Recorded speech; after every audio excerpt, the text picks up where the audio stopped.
Hello, my name is Michael Davis. I am the Online Marketing Manager here at McKesson Practice Solutions, and today we're going to cover online marketing for the Independent Physician's Office. Today we're going to give an introductory look at online marketing, especially local marketing, that is important for you and your practice.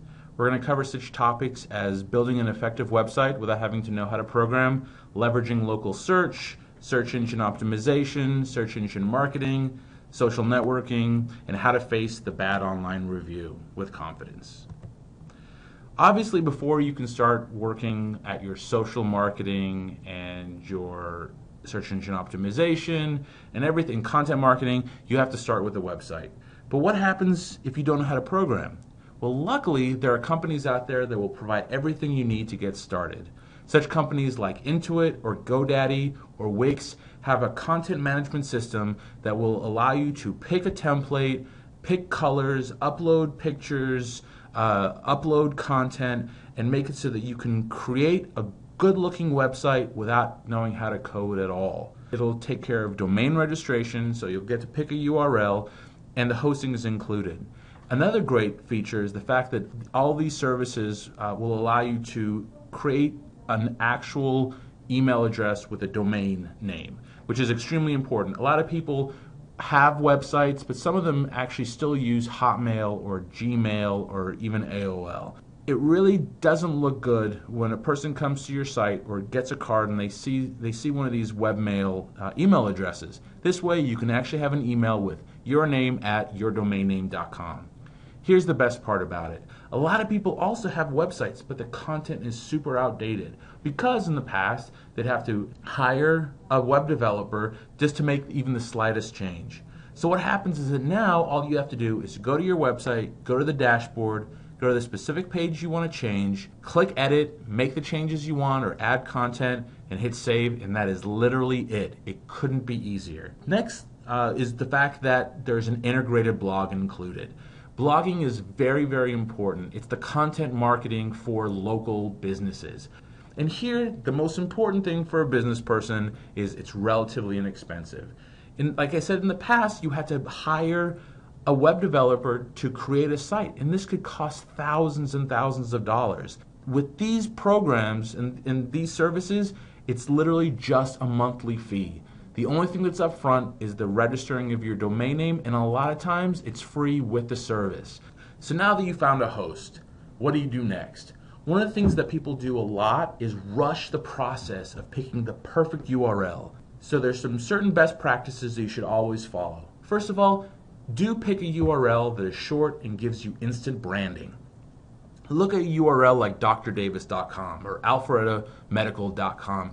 You will never forget those URLs, and they're instantly memorable. One thing you don't want to do, and I see this all the time, is people who use dashes or numbers in a URL. For example, the-world-best-doctor.com. Not only is it confusing when people try to remember your URL, but it looks awful in an email address. And the same thing with numbers. A lot of times it kind of looks generic and it doesn't look good. It looks kind of juvenile. Another thing that a lot of people don't realize is that recently Google has started to hate keyword-specific domains. So what do I mean by keyword-specific domains? In the past, a lot of a tactic to rank well for certain keywords is to buy a domain name that is that specific keyword. So for example, atlantadoctor.com. That is a search term that is used a lot. So what happens when Google, they'll automatically pick, in the past, that domain name because that is the keyword you use. They are no longer doing that. And another thing, don't use domain names other than a .com. I know a lot of people say, well, drdavis.com is not available, so maybe I'll get drdavis.info. It's confusing. Take the time. Research the right URL. If the one that you want isn't available, think of alternative. Here's the meat of your website. What is the content of your site? Because this is a local site, the first thing you want to do is to make sure to give your visitors what they want and quickly, especially on your homepage. What a lot of people do for local businesses is that, let's say they're on their way to your practice and they need to find out where you're at or what your number is or what your hours of operation. make sure that's on your home page.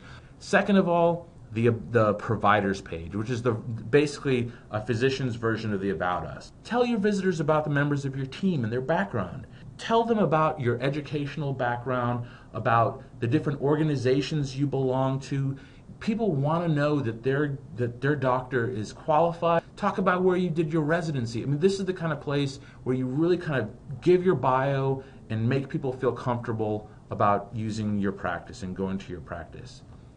Next is the press page. Some people are a little hesitant about press page. They think it's bragging, but the truth is people love to see that their doctor is a rock star. This is the place to show off. Talk about your awards and your recognitions. The next stop is the blog. It's also a place where some people are a little hesitant about a thing to implement. It is not just for teenagers.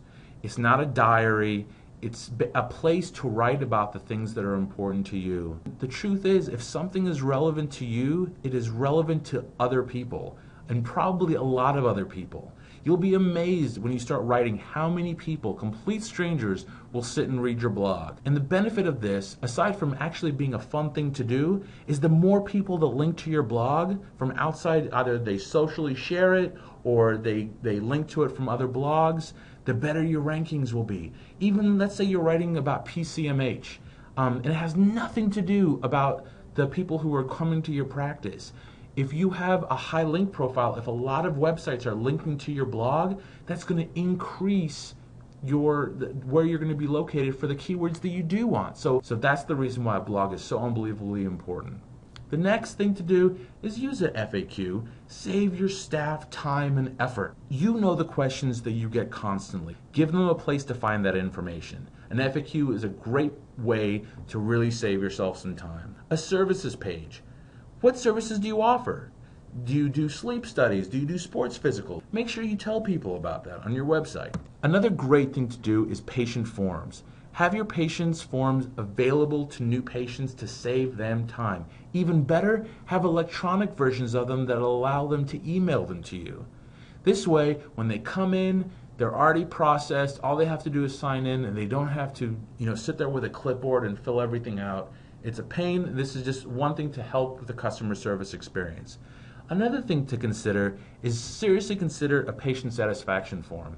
One of the biggest fears a lot of doctors have, I'm going to discuss this in a later slide, is negative reviews. If you give them an opportunity to tell you about a customer service failing, you can maybe respond to it before that translates into a negative review. Another great idea is create a home health patient education page.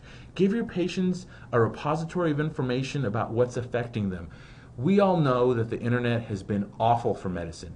Everyone is a medical professional now. Everyone can diagnose different diseases and ailments. Give your patients a place where they can get good information. That way they don't have to rely on Dr. Interwebs to give the information for them. And then finally, a good contact page. Give your visitor every single way that they can reach you, be it social, telephone number, mailing address, all of them. A Google map is a really great way to show people where you're at, especially if you're in a complicated medical park where it's a little bit more difficult to find. Next is search marketing. And a lot of people are very hesitant to even start researching search marketing. It has a tendency to kind of confuse people and in fact kind of scare them. So let's give you at least a brief understanding of what search marketing is. There's two types of search results. You've got organic search, which is what affects SEO, or what SEO affects. That's below the pay-per-click, which is the ones that are on the top bar and on the side. We're going to talk about search engine optimization and organic search first. So what exactly is search engine optimization? What exactly is it, and why does everyone say I should do it? A basic definition of it is, it's a term that describes the tools and techniques used to help people find your practice with a search engine like Google, Yahoo, or Bing. You've got the content, which is the text that is in your website, either in the title or in the actual meat of your site. You've got the code, which is the HTML, the actual programming language that builds your site, and you've got your backlinks, which is what we were talking about with your blog, which how many people actually link to your page, how many people link to your website. The content, that's where you can control that. You can make sure, if you want to rank well for Alpharetta doctors, make sure that in your title say your practice name, Alpharetta doctor, and in your content, make sure that you write it, but make sure you mention Alpharetta doctor, but make sure that you do it in a natural way. Google and other search engines can tell if you're trying to do what's called keyword loading. Don't do it. It's not going to work, and it's actually going to hurt you in the long run. Code. One of the benefits of such CMSs like Intuit and GoDaddy and Wix is that they are automatically SEO optimized, so they're search engine optimized. They'll give you an opportunity to write a meta description. They'll give you an opportunity to optimize your title tags and your anchor text, and obviously the backlinks that comes from good content. I always like to give people warnings when it comes to SEO, because I'm sure you've already had it happen to you if you've got a website, and if you haven't, it's going to happen once you create a website, is there will be companies that will attempt to tell you that they can get you on page 1 of Google. They're going to take your money and not do anything for you, and at worst, they're going to actually hurt you in the sense that if Google sees you doing something wrong, they'll de-index you and no one will be able to find you. There are no shortcuts to search engine optimization. The reason why organic search is important is that, first of all, it's free. There's nothing, you don't pay for organic search results. It happens with all the different factors that Google takes into account. But this is why it's important. If you show up on page 1 for a relevant search term, that will translate into sales. That's going to translate into new patients. If you show up on page 2, 3, 4, 5, you'll get crickets. No one will find you. You might get 1 or 2 page views, but that is it.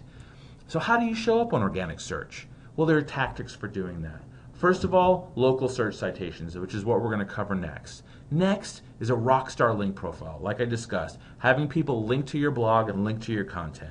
And here's the thing, it takes lots and lots of time. But there are things you can do in the interim, which we'll discuss in a little bit.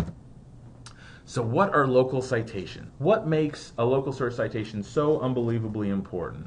Now, I'm going to also tell you about local citations is that there are services out there that, just like SEO companies, that will say that they can create all these search citations for you for almost no money.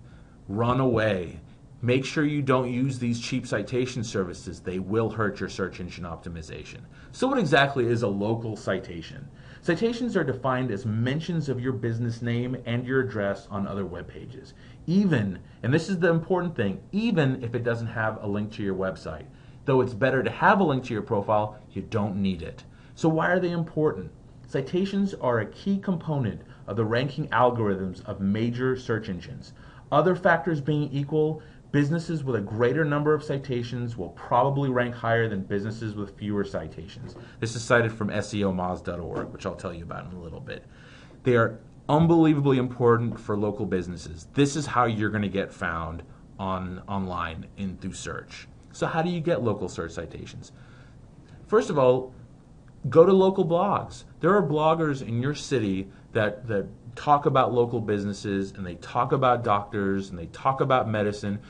Go to them, reach out to them, say, hey, I've got a new blog, I've got a business, I would really like for you to write about me, and maybe even better, give you an opportunity to write a guest blog. Another thing is such traditional marketing outlets like newspapers have digital formats. So what you can do is that you can create an ad that's online, or you can create a classified ad. All of these are considered a citation, so they're helpful. Then the local search citation directories, which we're going to cover next, and then even such things as events listing. Finally, such things as job listing. First of all, it'll help you find the right person for the position you're looking for, but it also will create a search citation. So where do you find local search citations? Let Google help you.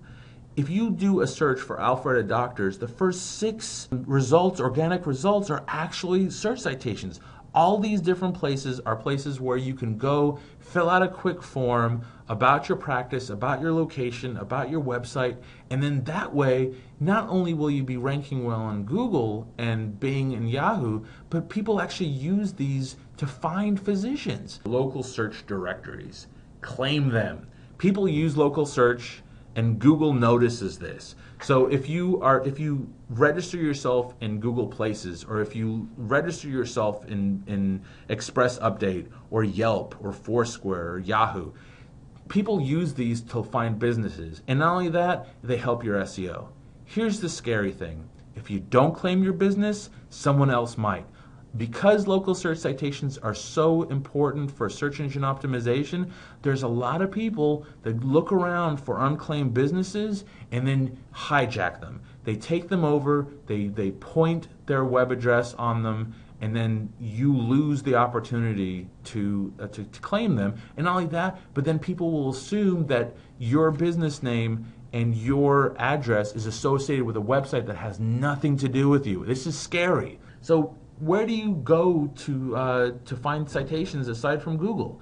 There's a really great tool, a free tool called getlisted.org. All you have to do is you put in your name, your business name, and you put in your zip code, and it'll actually tell you where you're located at, whether there are listings that are unclaimed, and it'll tell you this is what you need to do, this is where you're already listed, and this is the information they have about your business. Next is pay-per-click.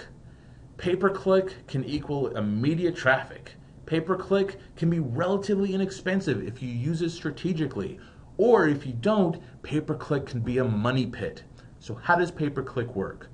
The way that it works is, let's say for example you have Dr. Smith, and he's willing to spend 75 cents for a single click. That means for every single person that clicks his ad, he pays 75 cents. But let's say Dr. Ward says, I'm willing to spend $1 a click. The way pay-per-click works is that Dr. Ward will rank higher than Dr. Smith. So what Google does is it makes their customers bid against themselves. So why should you use it? Why should you use pay-per-click? Well, first of all, it's customizable. If you look on the right, let's look at Windward Medical Clinic. Windward Medical Clinic was able to choose the title, which is Windward Medical Clinic. They were able to put their telephone number. They were able to put their URL. They were even able to connect it to their Google Places. With organic, you really don't have a lot to say as to how you look on organic results. And you can't really affect how it's going to look to the person who's coming to you. With pay-per-click, you can.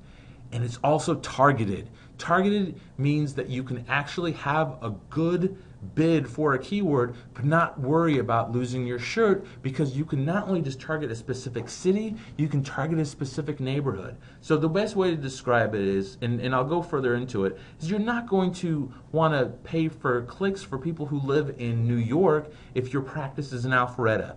Pay-per-click allows you to do this. And the best thing about pay-per-click is that it's immediate. While you're waiting for your organic search results to get better, you can get traffic to your site immediately. What are the downsides? Well, obviously compared to local search citations and organic search, pay-per-click costs money. And depending on your competition, pay-per-click can cost a lot of money. So what you need to do is you need to really make sure you do a lot of research and to find out whether the return on investment is worth pay-per-click. I'm going to briefly talk about pay-per-click keyword strategies because it is really complicated, but I want to kind of give you an idea of yet another strategy you can have to keep your costs down. The problem with Google when people type something in is the fact that pay-per-click likes to do broad match. So for example, let's say you want to rank well for Alpharetta physician. So let's say someone types in, I want to find an Alpharetta medical physician. That's going to show up. You're happy about that click. That means someone's actually looking for an Alpharetta medical physician. But let's say, for example, someone types in, I want to become an Alpharetta medical physician, and they click on your link. You're going to pay the same amount of money for either one of those clicks. So what you can do with something called negative keywords is you can actually say, I don't want my ad to show for such things as jobs or become or what YouTube or whatever negative keywords you have. And when you're monitoring your pay-per-click, which is going to be essential when you first start out, is there are going to be negative keywords you need to add that you never even thought about. But the good news is if you search negative keywords on Google, you can actually find banks of negative keywords that you should use for any pay-per-click campaign. So for, like I mentioned, internship, jobs, research, this kind of stuff you might not necessarily want to rank for. Do not target locations that you don't serve. Geo-target your city, geo-target your neighborhood, and this is the way that you can afford it. So let's take an example. Let's think of local physician. Imagine how many times that search term is used on Google alone in the entire United States. We're talking about probably millions of times every month. Now imagine how many times that's searched for in Metro Atlanta. We're talking about probably thousands of times. But let's say you focus on Alpharetta, or even better, you focus on a 5-mile radius from your practice.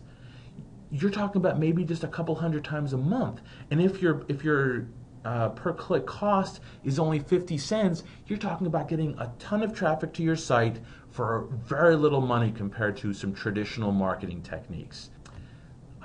I say this time and time again, pay-per-click is not one of those things that you can start and then just leave alone. You need to do your homework. Research, research, research. Research the right keywords to use, research what your competitors are doing as far as pay-per-click and which keywords they're bidding against, research what is an appropriate budget, and research actually how to use AdWords appropriately.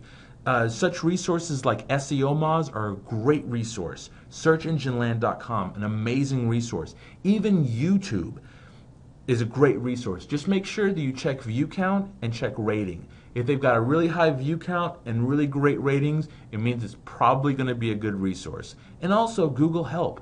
Social media. A lot of people are really hesitant about social media. They think that it's something that their kids use or their grandkids use and that it serves absolutely no benefit to their business. This is as wrong as it gets. To start, social networking is free. And I put a little asterisk because there are ways to use social networking to build a following, but not necessarily, you don't absolutely have to use it. But so in general, social networking is free. Number 2, it generates exposure to potential new customers in your area. If your patients like you, that means that the people that follow them, their friends who are most likely in the same area, will see that they like you. And that way, that can create a conversation between your current patients and prospective patients. It'll keep your customers or your patients engaged. Another thing is that it validates your business. If someone comes to your site and they see that you've got like 400 or 500 likes on your Facebook page, they'll say, not only does this doctor have a large patient, large pool of patients, but they like him enough to like him on Facebook. It validates your business. And like we discussed, you can advertise your promotions and content. And it also, just like that customer satisfaction form, it gives you an opportunity for customer service opportunity. And here's another benefit. It's fun and really engage with your patients. It can be a lot of fun. But the thing is with social media, there are certain things that you really shouldn't do, especially for a business site. So obviously the first thing to say is don't plagiarize. It is okay to link to articles. Actually, people really like it if you socially share their articles, but do not copy and paste and take credit for it. Then obviously, don't be political. A lot of people use their social media, especially Facebook, as a way to really talk about their political ideologies. This is not the place to do it. This is a business profile. You do not want to alienate certain people. You don't want to make your patients uncomfortable. Don't use it as a political soapbox.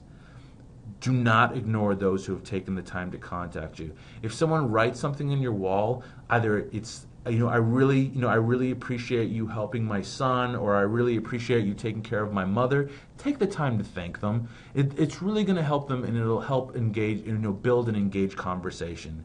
And the next two are kind of the same part. Don't be repetitive and don't be pushy. People don't like it when you use your Facebook wall to constantly blast advertisements. They don't like it. Then obviously don't ignore possible customer service issues. Then obviously don't be long-winded. Your blog is where you should write your articles, not your Facebook or your Twitter. And the most important thing is don't stop. A lot of people get really excited about social media and they start putting out tons of content and it's fantastic. But then they burn out. It's better to be consistent. Let's say you're doing Facebook updates, you're doing once a week. That is better than 8 in a day for a week and then never doing it again. Be consistent, enjoy it, but don't stop. Here are the things that you should be doing. Engage in meaningful conversations. Don't put stuff out there and then just ignore it. If people want to engage you in conversation, engage back. It's fun. Provide links to your content. If you write a blog, tweet it. Put it on Facebook so people can read it. It'll help build your links, and it'll help build social shares. Inform your fans of upcoming promotions. You know, that goes without saying. Promote others and reach out to members of your community. Keep things visually appealing. Have nice pictures. Have videos. This is what people like to see. And yet again, stay active, stay active, stay active, stay active. This is where people really get scared. The big bad review. First of all, you need to know when you have someone even mention you, let alone have a bad review. There's a tool on Google called Google Alerts. It is your friend. What Google Alerts will do is you can put in certain search terms like the name of your practice or your name, and it'll actually send you an email if there is a new mention of you. So Google Alerts is great. That way you can monitor your reputation. I'm going to tell you, everyone, and it doesn't matter what business you're in, whether you're a doctor or you do rental properties in the Turks and Caicos, everyone gets bad reviews. It's par with the course. You have certain people that no matter what you do are going to get upset. Don't take it personal. Don't resort to threats. Don't resort to calling lawyers. There are ways you can turn it around. Convert a bad review into greatness. Validate what the person says, and I said this before, and a lot of times that's all it's going to take. So either A, they're going to take the negative review down, or they'll comment.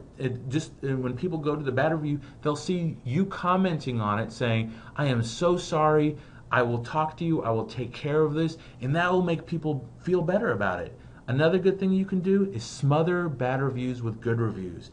Asking your patients to review you is not desperation. Get people to write good reviews. So if you've got 50 good reviews and a couple bad ones, trust me, no one's going to care about the 2 bad reviews. And just remember, think of a bad review as an opportunity to grow.